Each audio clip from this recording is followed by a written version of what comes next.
tinatapon. Hindi mo ba lang sa tinatapon mo nag-global warming? Ano ba?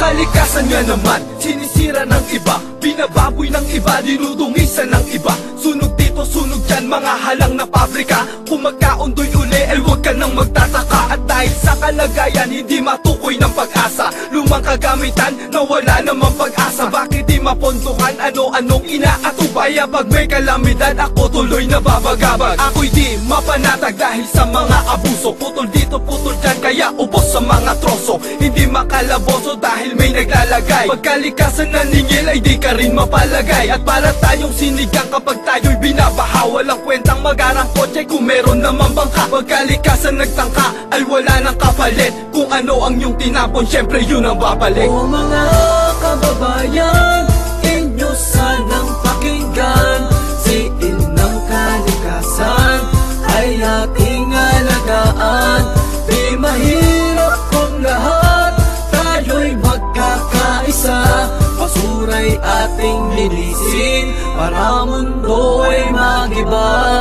E paano kung maubos ang puno sa kagubatan at tuluyang umapaw ang tubig sa karagatan? Ang tanong ko lang, ano ang paglalagyan? Aantayin pa ba nating mangyari ang ganitong sitwasyon at tuluyang gumulong ang ating buhay dahil sa ating hindi pagtulong na ingatan? Alagaan ang kalikasan, sana sa pagsagip sa kanila ay magtulungan. E paano kung bigla na lang pagising mo sa umaga, sa labas ng bahay nyo umaapaw na ang laba? At kung di naman umuulan na ng bato o magkaroon ng lindol na higit 10 minuto ang tagal, tanong ko lang, ikaw ba'y tatagal o dadaanin mo na naman sa pagdarasal? Mali ka dyan, hindi sana to mangyayari kung hindi nyo sinira ang likha ni Amang Hari. O mga kababayan, inyo sanang pakinggan. Si inang kalikasan ay ating alagaan. Di mahirap kung lahat tayo'y magkakaisa. Basura'y ating linisin para mundo ay magiba.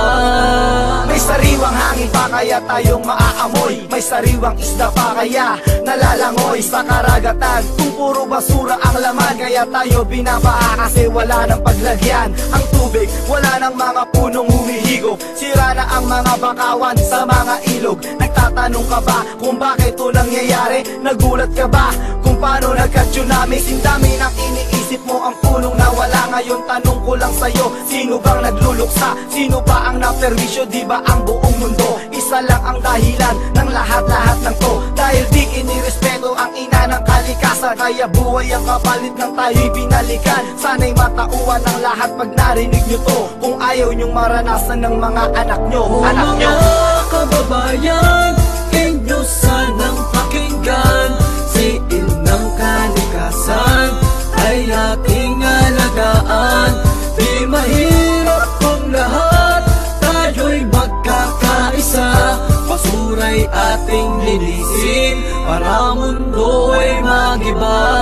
O mga kababayan, inyo sanang pakinggan. Si inang kalikasan ay ating alagaan.